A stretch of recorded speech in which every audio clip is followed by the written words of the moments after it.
আসসালামু আলাইকুম বন্ধুরা, আজকে আবারও একটা রেসিপি নিয়ে আপনাদের সামনে চলে এসেছি। তো বন্ধুরা, কাছে দূরে দেশ বিদেশে যেখান থেকে আমার এই ভিডিওটা দেখছেন সবাইকে আমার তরফ থেকে অনেক অনেক ভালোবাসা অভিনন্দন। তো বন্ধুরা, আজকের রেসিপি হলো মাছের তেল দিয়ে সঞ্চি শাকের একটা দুর্দান্ত রেসিপি বানিয়ে আপনাদের সঙ্গে শেয়ার করব। আপনারা পুরো ভিডিওটা দেখতে থাকুন। তো চলুন মূল পর্বে যাওয়া যাক। তো এদিকে আমি কড়াটা বসিয়ে দিয়েছি, কড়াটা আমার গরম হয়ে গেছে। পরিমাণ মতো সরিষার তেলও দিয়ে দিলাম, আর তেলটা গরম হয়ে যাওয়ার পরে দিয়ে দিলাম শুকনো লঙ্কার গোটা জিরে। তো ফোড়নটাকে একটু নাড়াচাড়া করে নেওয়ার পরে দিয়ে দিলাম পেঁয়াজ কুচি আর চেরা কাঁচা লঙ্কা। তো দেওয়ার পরে একটু নাড়াচাড়া করে নিলাম।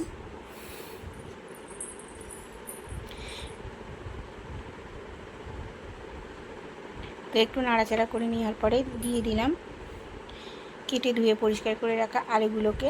তো আলুগুলো দেওয়ার পরে পেঁয়াজের সঙ্গে আবার খুব ভালো করে নাড়াচাড়া করে নিলাম।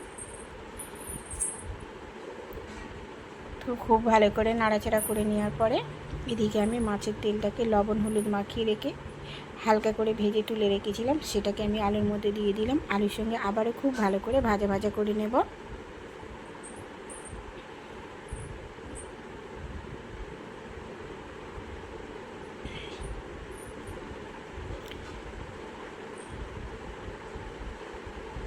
তো খুব ভালো করে ভাজা ভাজা করে নেওয়ার পরে এখানে আমি দিয়ে দেব আদা রসুন বাটা। আদা রসুন বাটাটা দেওয়ার পরে আবার খুব সব কিছু খুব ভালো করে ভাজা ভাজা করে নেব, যেহেতু আদা রসুনের একটা কাঁচা গন্ধ আছে।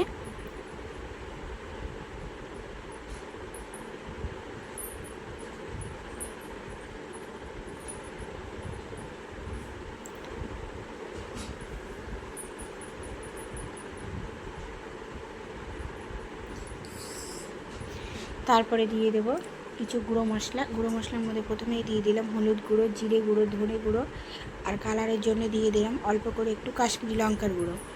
তো সব কিছু দেওয়ার পরে খুব ভালো করে মিশিয়ে নেব।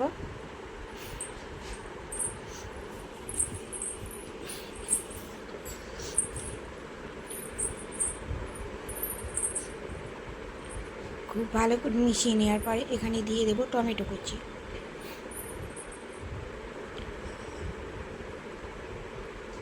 দিয়ে দেবো স্বাদ মতো লবণ। তো লবণটা দেওয়ার পরে টমেটো আলু সব কিছু আবারও খুব ভালো করে মিশিয়ে নেব।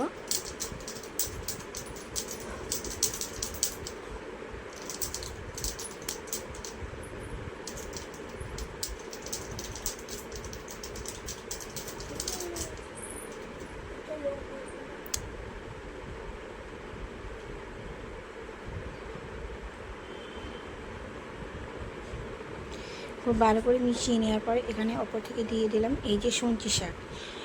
সঞ্চি শাকটা দেওয়ার পরে সব কিছু খুব ভালো করে মিশিয়ে নেব। তো যে সমস্ত বন্ধুরা আমার এই ভিডিওটা দেখতে দেখতে এই পর্যায়ে চলে এসেছেন, তা অবশ্যই একটা করে লাইক করে দেবেন, কারণ আপনাদের একটা করে লাইক আমার অন্য একটা ভিডিও বানানোর জন্য উৎসাহিত করে, আর লাইক করলে আমার খুব ভালো লাগে।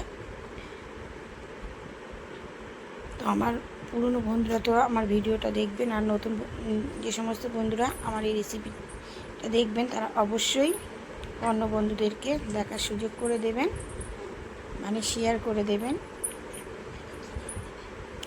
তো আমার রেসিপিটা যদি আপনাদের ভালো লেগে থাকে তাহলে অবশ্যই লাইক কমেন্ট শেয়ার এবং সাবস্ক্রাইব করে আমার পাশে থাকবেন বন্ধুরা। তো আমি সব কিছু খুব ভালো করে মিশিয়ে নেওয়ার পরে এখানে দিয়ে দিলাম অল্প করে একটু জল। এখানে খুব একটা জলের প্রয়োজন হবে না।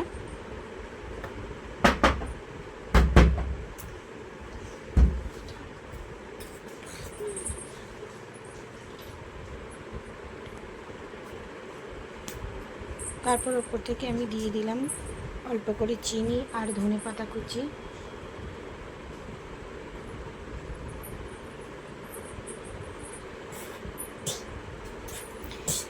তো মাছের তেল দিয়ে হচ্ছে সঞ্চি শাকের রেসিপি আমার একদম রেডি। তো দেখা হচ্ছে অন্য কোনো রেসিপির সঙ্গে। আজকের মতন আল্লাহ হাফেজ।